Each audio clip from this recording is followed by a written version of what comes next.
Perkenalkan, nama saya Nisa Fikri. Di dalam video ini saya ingin mempresentasikan hasil dari tugas saya. Yang kerjakan baik, saya akan membuat presentasi ini dari tugas saya yang pertama, yaitu definisi perangkat lunak. Rekayasa perangkat lunak. 1. Definisi perangkat lunak. Perangkat lunak atau perangkat lunak adalah istilah khusus untuk data yang diformat dan disimpan secara digital. Yang kedua, sejarah perangkat lunak. Perkembangan perangkat lunak atau software sudah dimulai bahkan sejak komputer elektronik.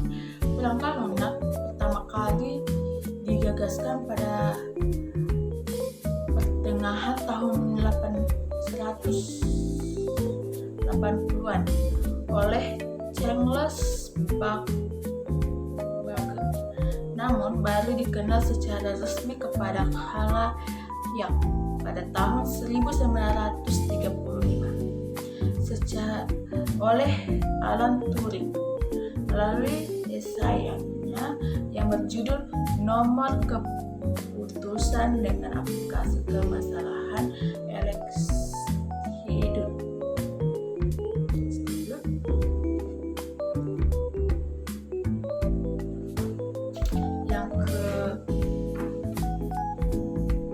Sementara untuk kata software sendiri dicetuskan oleh John Tuckey yang juga berprofesi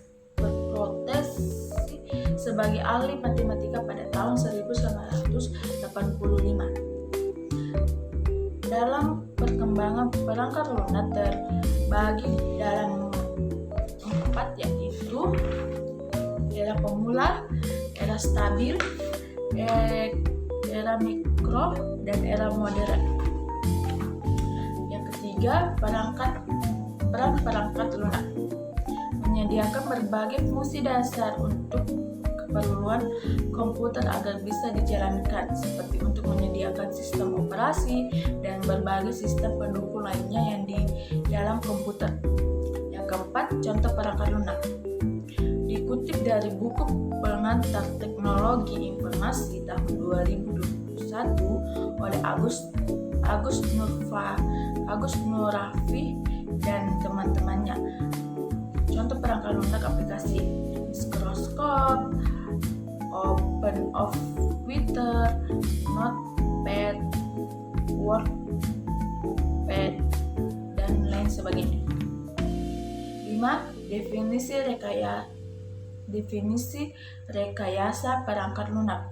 Rekayasa perangkat lunak atau bisa disebut dengan RPL adalah salah satu bidang profesi dan juga mata pelajaran yang mempelajari tentang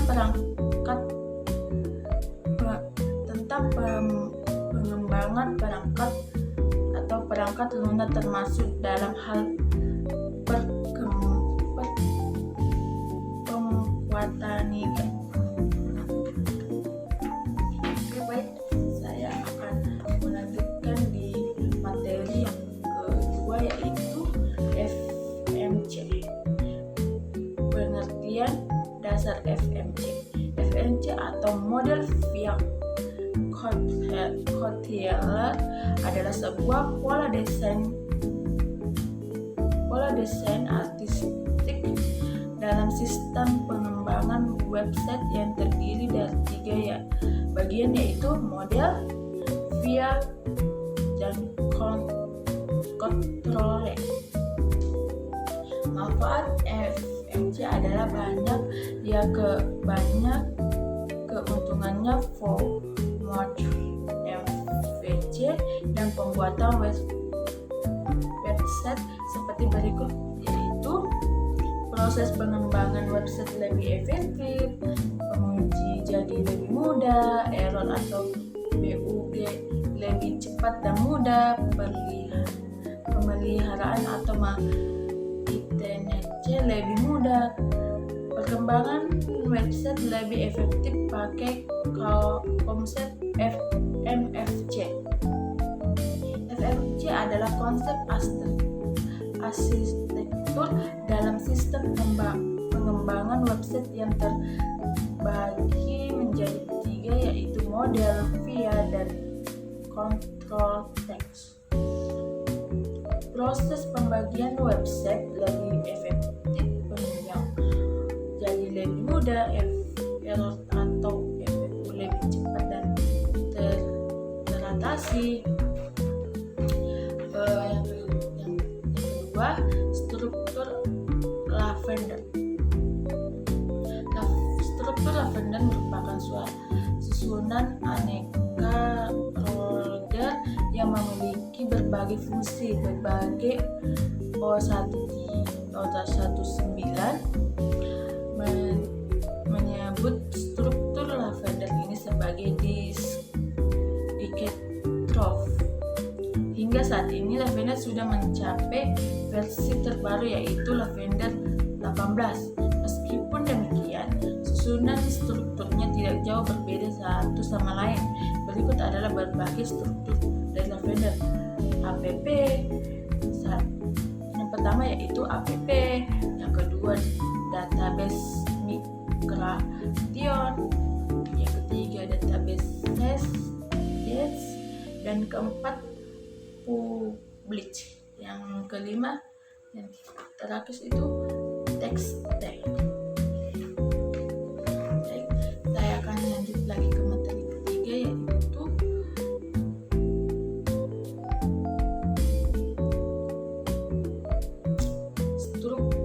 studi kelayakan.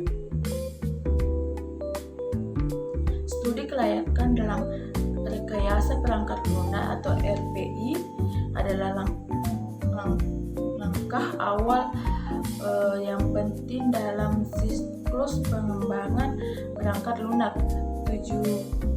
Tujuan studi kelayakan adalah untuk menilai apakah suatu proyek perangkat lunak layak untuk dilanjutkan atau tidak. Kelayakan ini dapat dilihat dari berbagai aspek, yaitu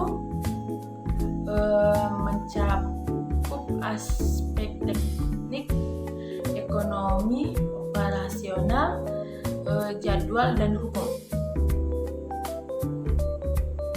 Saya akan menyebutkan jenis studi kelayakan, yaitu 1.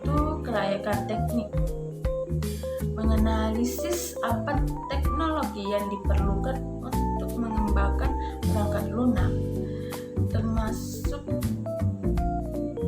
tersebut tersedia dapat diimplementasikan dengan memandai.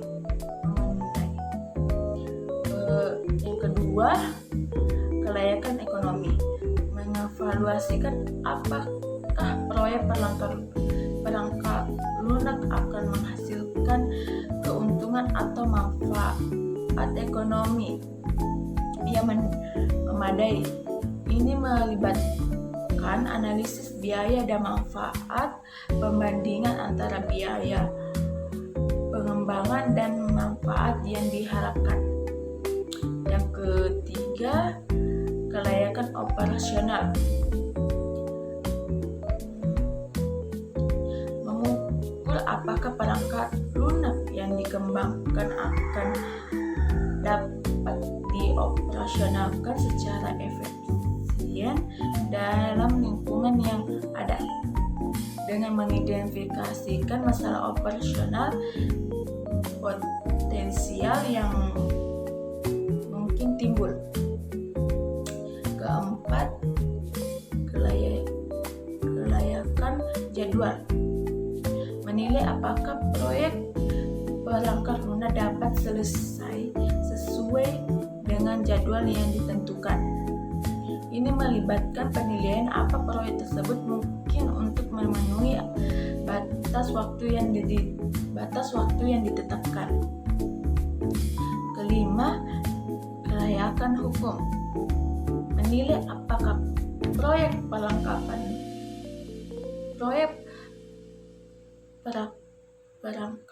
lunak dapat selesai sesuai dengan jadwal yang ditentukan. Ini melibatkan penilaian apa proyek tersebut mungkin untuk memenuhi batas waktu yang ditetapkan. Yang keenam, kelayakan sosial. Meskipun ini tidak sesuai menjadi pertimbangan utama, terkadang ada aspek-aspek sosial yang perlu dinilai. Ini melibatkan pertimbangan apakah proyek akan memiliki dampak positif atau negatif pada masyarakat atau pihak-pihak yang terlibat. Ketujuh atau yang terakhir, kelayakan lingkungan. Untuk proyek-proyek yang berkaitan dengan lingkungan, seperti proyek-proyek yang mempengaruhi lingkungan alam, perlu mempertimbangkan dampak terhadap lingkungan dan apa proyek ini mematuhi regulasi lingkungan yang berlaku. Penilaian kelayakan proyek. Penilaian kelayakan proyek atau usaha dapat dilakukan melalui bagian metode yang berfokus pada aspek-aspek yang berbeda.